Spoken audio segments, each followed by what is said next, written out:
இந்த வீடியோவில் ட்ரேடிங்கில் நீங்கள் எப்படி ப்ராஃபிட்டபிள் ஆகிறதுன்றது நான் ஒரு ரோட் மேப் க்ரியேட் பண்ணியிருக்கேன். இந்த ரோட் மேப்பை தான் நான் எக்ஸ்பிளைன் பண்ண போகிறேன். போன வீடியோவில் நான் சொன்னேன், ட்ரேடிங்க்கு நீங்கள் உள்ளே வரதுக்கு முன்னாடி ஃபஸ்ட்டு கொஞ்சம் பேசிக்ஸை கற்றுக்கிட்டு வாங்கன்னு. அதான் நான் ChatGPT யூஸ் பண்ணி எப்படி நீங்கள் ப்ராஃபிட்டபுளாக மாறுறதுன்றது ஒரு பிளானை எடுத்துகிட்டு அந்த பிளானை யூஸ் பண்ணி ட்ரேட் பண்ணுங்கன்னு நான் சொன்னேன்ல. அதை வந்து இந்த வீடியோவில் எக்ஸ்பிளைன் பண்ண போகிறேன். சரி, அதுவே நம்ம ஒரு வீடியோ போடலான்ட்டு அந்த வீடியோவை நான் எக்ஸ்பிளைன் பண்ண போகிறேன். மொத்தம் இந்த ரோட் மேப்புக்கு மொத்தம் 3 ஃபேஸ் இருக்குது. அதில் ஃபஸ்ட்டு வந்து அண்டர்ஸ்டாண்டிங் தி ட்ரேடிங்கை நம்ம ஃபஸ்ட்டு அண்டர்ஸ்டாண்ட் பண்ணிக்க போகிறோம். First introduction. ட்ரேடிங்னா என்னன்னு தெரிஞ்சுக்கணும். அதுதான் உங்களோட ஃபஸ்ட் பாயிண்ட். நான் சின்னதாக எக்ஸ்பிளைன் பண்ணுறேன். அந்த காலத்தில் வந்து பேட்டர் சிஸ்டம்னு ஒன்று இருந்துச்சு. அதுதான் ட்ரேடிங். பேட்டர் சிஸ்டம்னா என்கிட்ட வந்து ஒரு ஷூ இருக்குது, உங்ககிட்ட ஒரு ஆயில் பாட்டில் இருக்குது. எனக்கு வந்து இப்போ ஆயில் வேணும், உங்களுக்கு வந்து இப்போ ஷூ வேணும். ஸோ நீங்கள் எனக்கு ஆயில் கொடுத்துட்றீங்க, நான் உங்களுக்கு ஷூ கொடுக்குறேன். இதுதான் வந்து பேட்டர் சிஸ்டம். அப்போ யூஸ் பண்ணிகிட்டு இருந்தாங்க. இப்போவும் நடக்குது. மாடர்ன் டே ட்ரேடிங் வந்து கோல்டு, நம்ம ஃபார் எக்ஸாம்பிள் வந்து கோல்டு வந்து நம்மக்கிட்ட இருக்குது, அதை வந்து ஒரு கம்பெனிக்கிட்ட கொடுக்குறாங்க.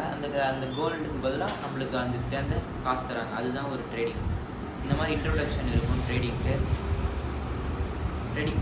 இருக்கும். ஃபஸ்ட்டு அதை நீங்கள் கற்றுக்கோங்க. நான் சும்மா பேசிக்ஸை தான் சொன்னேன். நெக்ஸ்ட் பேசிக்ஸ் ஆஃப் ட்ரேடிங் பார்த்தீங்கன்னா, ஷார்ட் செல்லிங்னா என்ன, எத்தனை டைப் ஆஃப் மார்க்கெட் இருக்குது, அந்த மாதிரி நிறைய இருக்குது. அந்த பேசிக்ஸை நீங்கள் கற்றுக்கணும். அப்புறம் தேர்ட் வந்து பார்த்தீங்கன்னா புரோக்கர்ஸ். டைப்ஸ் ஆஃப் புரோக்கர்ஸ் இருக்காங்க. எந்த புரோக்கர் நல்ல புரோக்கர் நீங்கள் சூஸ் பண்ணணும். அப்புறம் வந்து டைப்ஸ் ஆஃப் ஆர்டர்ஸ். நிறைய டைப்ஸ் ஆஃப் ஆர்டர்ஸ் இருக்குது. லிமிட் ஆர்டர்ஸ், அப்புறம் buy stop order, sell stop order, market execution, இந்த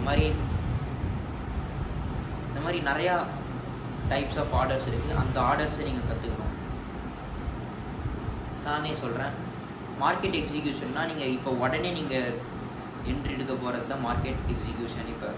இப்போயே நான் வந்து பை என்ட்ரி எடுக்க போகிறேன், இல்லை செல் என்ட்ரி எடுக்க போகிறேன். அதுதான் மார்க்கெட் எக்ஸிக்யூஷன். இப்போ லிமிட் ஆர்டர் பார்த்தீங்கன்னா, நீங்கள் ஒரு ப்ரைஸில் பை என்ட்ரி வைக்கிறீங்க, அந்த ப்ரைஸை டேப் பண்ண உடனே உங்களுக்கு பை ஆகணும். அதுதான் வந்து லிமிட் ஆர்டர்.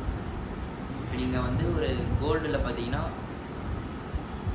3200 அந்த மாதிரி ஒரு ப்ரைஸில் வந்து நீங்கள் பை லிமிட் வைக்கிறீங்க. இப்போ சப்போஸ் மார்க்கெட் அந்த ப்ரைஸுக்கு வந்துச்சுன்னா உங்களோட பை லிமிட் வந்து எக்ஸிக்யூட் ஆகிரும். அப்புறம் உங்களுக்கான ரிசல்ட் அது கிடைக்கும் அந்த ட்ரேடில். அதுதான் வந்து பை லிமிட். அதே தான் ஆப்போசிட் செல் லிமிட்டு. ஸோ இந்த மாதிரி டைப்ஸ் இருக்குது. இதை நீங்கள் கூகுளில் போட்டாலே உங்களுக்கு வந்து கிடைக்கும். நெக்ஸ்ட்டு கேண்டில் ஸ்டிக்ஸ்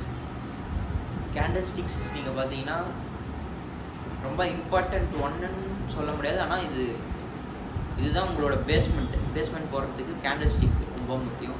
கேண்டில் ஸ்டிக்ஸும் நீங்கள் பார்த்தீங்கன்னா யூடியூப்பில் நிறையா இருக்குது, இல்லைனா அதுக்கான புக்ஸ் இருக்குது, இல்லைனா கூகுளில் கூட இருக்குது. அதை நீங்கள் பார்த்து தெரிஞ்சுக்கலாம். சார்ட் பேட்டர்ன்ஸும் இருக்குது. அதையும் நீங்கள் பார்க்கலாம். நான் அதை வந்து ஈஸியாக உங்களுக்கு நான் எக்ஸ்பிளைன் பண்ணுறேன். சார்ட் பேட்டர்ன் எப்படி இது பண்ணுறதுன்னு போகிற வீடியோவில்.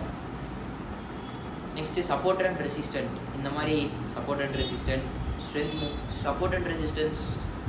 மோஸ்ட் ஆஃப் தம் தெரியும்னு நினைக்கிறேன். ஏன்னா அதை பேசிக் ட்ரேடிங்கில் சப்போர்ட் அண்ட் ரெசிஸ்டன்ஸும் தெரியலனா நீங்கள் யூடியூப் பார்த்துக்கலாம், இல்லைனா அதே மாதிரி இதை நீங்கள் ரெஃபர் பண்ணிக்கலாம்.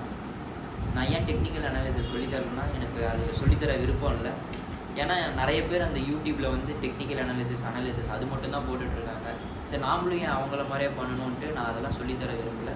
உங்களுக்கு வேணால் நிறைய யூடியூப் சேனல்ஸ் இருக்குது, நீங்கள் அதில் போய் பார்க்கலாம். Strength and momentum, volume analysis, அதெல்லாம் நீங்கள் யூஸ் பண்ணணும்னு கேட்டிங்கன்னா அது உங்களோட விருப்பம். நான் வந்து இண்டிகேட்டர் யூஸ் பண்ண மாட்டேன். யூஸ் பண்ணால் அதான் மொமெண்டம் மட்டும் யூஸ் பண்ணுவேன். மொமெண்டம் இண்டிகேட்டர் மட்டும், வேறு எதுவும் நான் யூஸ் பண்ணதில்லை. இப்போ நான் வந்து எந்த இண்டிகேட்டருமே யூஸ் பண்ணுறதில்லை.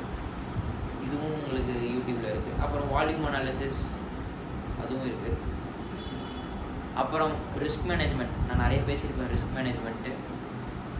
ரிஸ்க் மேனேஜ்மெண்ட்னா உங்களோட பொசிஷன் சைஸ் இருக்கும், அப்புறம் நீங்கள் எவ்வளோ ரிஸ்க் எடுக்க போகிறீங்க ஒரு ட்ரேடில், அந்த அந்த ரெண்டுமே கம்பைன் பண்ணது தான் ஒரு ரிஸ்க் மேனேஜ்மெண்ட். அப்புறம் உங்கள் ஸ்டாப் லாஸ் டேக் ப்ராஃபிட், இது 4மே சேர்ந்து தான் ஒரு ரிஸ்க் மேனேஜ்மெண்ட். அப்புறம் வந்து மல்டி டைம் ஃப்ரேம் அனாலிசிஸ், அதாவது 2 டைம் ஃப்ரேம் சார்ட்ஸ் யூஸ் பண்ணுறது, 15 மினிட் 1 மினிட், ஒரு 1 ஹவர் 15 மினிட், 5 மினிட் 1 ஹவர், இந்த மாதிரி நீங்கள் யூஸ் பண்ணணும். இதுதான் மல்டி டைம் ஃப்ரேம். அப்புறம் அண்டர்ஸ்டாண்டிங் லிக்விடிட்டினா காசு, அதாவது நம்ம ரீட்டைல் ட்ரேடர்ஸோட காசு வந்து ஒரு இடத்துல இருக்கும், அது வந்து இன்ஸ்டிடியூஷனல் ட்ரேடர்ஸ் வந்து அதை எடுத்துகிட்டு மேலே போவாங்க, அதுதான் வந்து லிக்விடிட்டி.